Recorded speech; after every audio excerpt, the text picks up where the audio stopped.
Canadian country music nominees for 4 awards, including Group or Duo of the Year, Farmer's Daughter.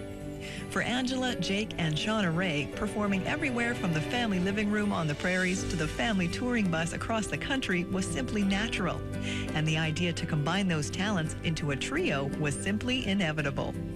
Originally, Jake put this thing together. She had come back to Vancouver and went to work for an architectural firm and got bored with 9 to 5 very rapidly. And I was in Miami going to university, and she called me and she said, I have this idea for a 3-girl group. I really miss the harmony, and I like the female harmony the best. Do you want to come be the low voice? I said, oh, sure, I'd be happy to drop out of university and come be in this band. After Shauna Ray came up, we had sung with a couple of other girls, and Angela came to us through a friend who I'd been working with, we're doing a lot of writing with at that time, who was also from Winnipeg. And we heard her tape, and we had already hired someone else who was, you know, a fabulous performer. But there's some... Just a minute, she popped me out of the tape player because the latest demo I had, I'd been living in LA for 2.5 years, and I was demoing friends' tunes who were songwriters, and it was very hip-hop and groove-oriented. And she goes, well, she can sing, but she's not country, not knowing my full background. When we sang with Angela, there was a connection, you know, that Shauna Ray and I are genetically linked, and there's something to be said about people who are genetically linked. There's something about the tones of your voices and the way you sing that seems to work. And Angela, when she sang with us, and we sang a cappella to start with, that's how we rehearsed everything, was just midair. We had a pitch pipe and the 3 of us, and that was it. And there was a connection with our voices that just made it effortless. And, you know, we just kind of closed our eyes and sang, and it was one of those weird things.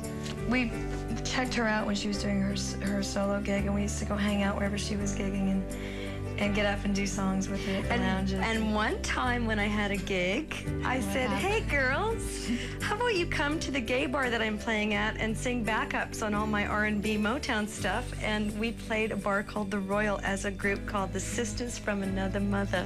And actually, our very first really big gig in Vancouver was for the Walk for AIDS. And they wanted to hire Sisters from Another Mother, but we couldn't see doing that without doing Farmer's Daughter, so we arranged it so that we could open for ourselves. We did our the first show as Sisters from Another Mother. Complete with beehive hairdos and the full 60s and then had an hour to tear it all down, remake ourselves as Farmer's Daughter, and come out doing our original stuff, so.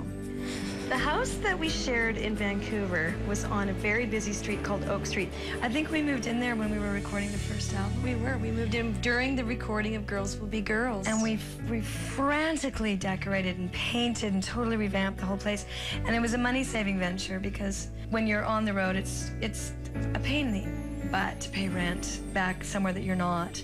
So we thought if we could sort of amalgamate our living expenses, it would be a wise idea. You know, what else could we do while we're putting an album together? Well, perhaps we could move and decorate a home. So we did that at the exact same time. Ran into the studio to do vocals, and then back to the house to paint and then decorate. Sleep in paint fumes all night. Yeah, it was really healthy for the vocals. We got some good rasp going on. Well, in the 60s, they had other means of drugging themselves up to do their albums and be inspired. We just had paint fumes.